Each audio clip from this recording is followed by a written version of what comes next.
नमस्कार साथियों, तो फिर से एक नई वीडियो में आपका स्वागत है। और आज हम आपको कराने वाले हैं निबंध भ्रष्टाचार के खिलाफ और उसके कारण और निवारण। ये सभी आज आपको हम बताने वाले हैं, जो कि आपकी परीक्षाओं में 8 नंबर और 9 नंबर में पूछा जाता है। भ्रष्टाचार के कारण और निवारण ये निबंध जो है क्लास 12 और 10 दोनों में पूछा जाता है, जो कि आपकी परीक्षाओं के लिए काफी ज्यादा महत्वपूर्ण है। तो आइए अपने वीडियो को स्टार्ट करते हैं। तो हम जब भी किसी भी विषय पर निबंध लिखते हैं तो हमें उसमें सबसे पहले लिखनी पड़ती है उसकी प्रस्तावना। तो प्रस्तावना में भ्रष्टाचार किसी काल या स्थान से संबंधित नहीं है, इसकी जड़ें समाज में गहराई तक छाई हुई हैं। आजकल भ्रष्टाचार के लिए दो बातें होना आवश्यक है: कोई कर्मचारी गैर कानूनी रूप से कोई उपहार स्वीकार करता हो, तथा द्वितीय यह है कि वह कोई विशेष पद पर आसीन हो। भ्रष्टाचार रूपी वह नासूर आज बड़ी तेजी से पनप रहा है। यानी कि भ्रष्टाचार जो है, आप जानते हैं कि हमारे देश में कितनी तेजी से फैल रहा है कि जो बड़े बड़े नेता होते हैं या जो भी बड़े अफसर होते हैं, उनमें से काफी सारे जो है भ्रष्टाचार करते हैं, यानी कि लोगों से रिश्वत लेते हैं और अपने बड़े पद का फायदा उठाते हैं। तो क्या होता है? ये भ्रष्टाचार ही होता है। आगे आता है भ्रष्टाचार का अर्थ, यानी कि भ्रष्टाचार का अर्थ क्या होता है। तो भ्रष्टाचारी व्यक्ति सदैव सेवा और सहयोग की भावना को बहुत ही नाटकीय ढंग से पेश करता है। सही मायनों में वह इस सब से, यानी कि इस सब से बहुत दूर होता है। संभ्रांत कहे जाने वाले व्यक्ति जब सामाजिक हितों को त्याग कर व्यक्तिगत स्वार्थी को प्रधानता देने लगते हैं, अनुचित लाभों की आशा से समाज में कानूनी विरोधी साधनों को अपनाते हैं, तो यही सार्वजनिक जीवन में भ्रष्टाचार कहलाता है। यानी कि भ्रष्टाचार का अर्थ क्या होता है कि जो व्यक्ति भ्रष्टाचार करता है वो दिखाता ऐसे है कि वो कितना बड़ा देशभक्त है, वो बहुत ही ज्यादा अच्छा आदमी है, लेकिन वो ऐसा नहीं होता है, बल्कि वो काफी ज्यादा भ्रष्टाचारी होता है, लोगों से रिश्वत लेता है और अपने पद का गलत फायदा उठाता है। आगे आता है भ्रष्टाचार का अर्थ है भ्रष्टाचार आचरण, अर्थात स्तर से गिरा हुआ आचरण। प्रत्येक देश, जाति, धर्म अथवा समाज के कुछ पूर्व निश्चित सामाजिक, धार्मिक, नैतिक आदर्श व मूल्य होते हैं, इन्हें तोड़ना ही भ्रष्टाचार कहलाता है। भ्रष्टाचार के उदाहरण हैं रिश्वत लेना, मुनाफाखोरी, मिलावट करना, भाई भतीजावाद करना, काला धन आदि लेना। तो भाई भतीजावाद क्या होता है कि सिर्फ अपने ही बारे में सोचना, अपने घर वालों के बारे में सोचना, बाकी देश के लोग भाड़ में जाए उनसे उनको कोई मतलब नहीं होता। तो यही होता है भाई भतीजावाद। आगे आता है भारत में बढ़ता भ्रष्टाचार। तो भारत में भ्रष्टाचार की समस्या देशव्यापी बन गई है। जीवन का कोई क्षेत्र इससे अछूत नहीं रहा है, यानी कि अछूता नहीं रहा है। स्वर्गीय विनोबा भावे के, स्वर्गीय नहीं बल्कि ये स्वर्गीय है, यानी कि जो स्वर्गीय विनोबा भावे एक नेता थे, उन्होंने कहा के शब्दों में तो आज भ्रष्टाचार ही भ्रष्टाचार बन गया है। विभिन्न कार्यालयों में अपना काम करवाने के लिए, कोई परमिट लेने के लिए, विदेश जाने के लिए, व्यापार में अधिक धन कमाने के लिए, यहाँ तक कि परीक्षा में पास होने के लिए या हत्या करके छूटने के लिए भी आज भ्रष्ट तरीकों का सहारा लिया जाता है। लोगों का नैतिक चरित्र गिर चुका है। राष्ट्रीय हितों को ताक पर रखकर केवल स्वार्थ पूर्ति की जा रही है। यानी कि एक व्यक्ति थे जिनका नाम है विनोबा भावे, तो इनका जो है स्वर्गवास हो चुका है, यानी कि इनका निधन हो चुका है। तो इनके शब्दों में आज भ्रष्टाचार एक भ्रष्टाचार बन चुका है।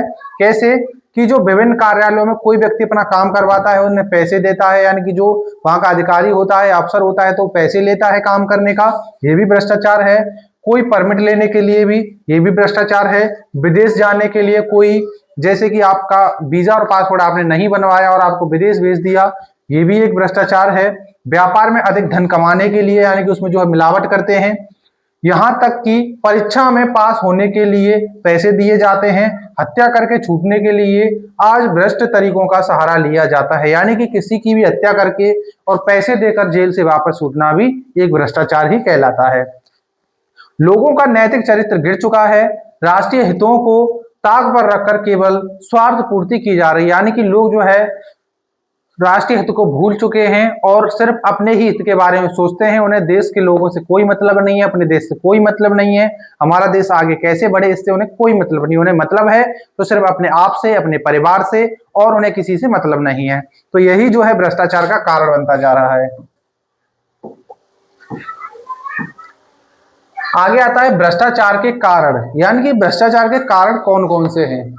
तो भ्रष्टाचार के कुछ प्रमुख कारण हैं, जिनमें सबसे पहले आता है चुनाव प्रणाली का दोषयुक्त होना, शिक्षा का गिरता स्तर, निम्न कोटि का साहित्य, चलचित्र, दूरदर्शन, पश्चाताप प्रभाव, भ्रष्ट मंत्री एवं शासक, उच्च जीवन स्तर की लालसा, राष्ट्रीय चरित्र का अभाव। यानी कि सबसे पहले जो भ्रष्टाचार का कारण है, चुनावी प्रणाली का दोषयुक्त होना। यानी कि जब भी आप जानते हैं कि हम किसी भी अपने प्रतिनिधि को चुनते हैं तो उनके लिए वोट देते हैं, और वो नेता जो है बाद में भ्रष्ट नेता निकलता है, अच्छा नहीं रहता है, लोगों के बारे में कुछ भी नहीं सोचता, सिर्फ और सिर्फ अपनी ही जेब ही भरता है।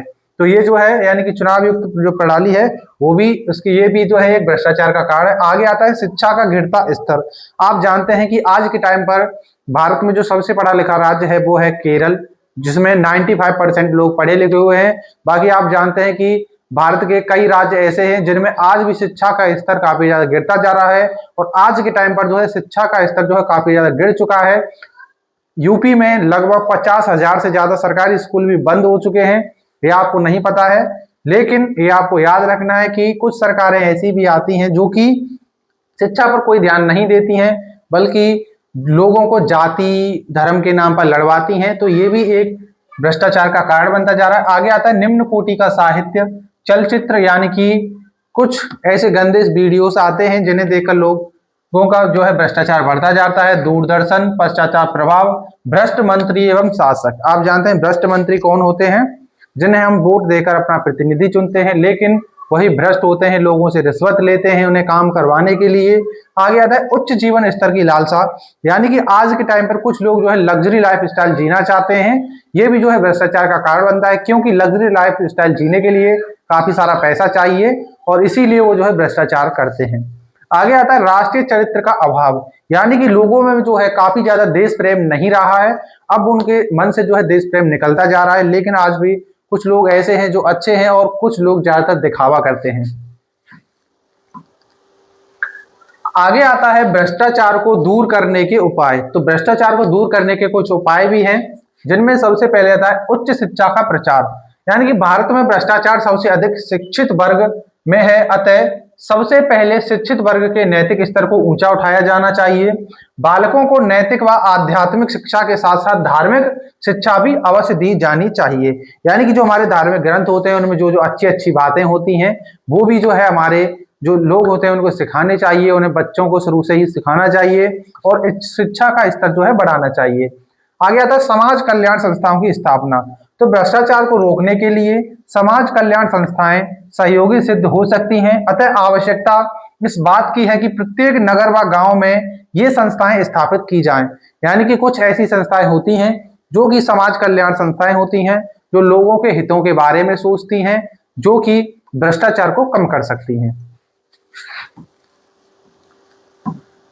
आगे आता है प्रशासकीय सुधार, यानी कि प्रशासन में सुधार, यानी कि आप जानते हैं कि आईएएस, आईपीएस ये बड़े बड़े अफसर होते हैं, इनमें भी कुछ लोग जो होते हैं भ्रष्ट होते हैं, उनका नाम नहीं लेना चाहिए।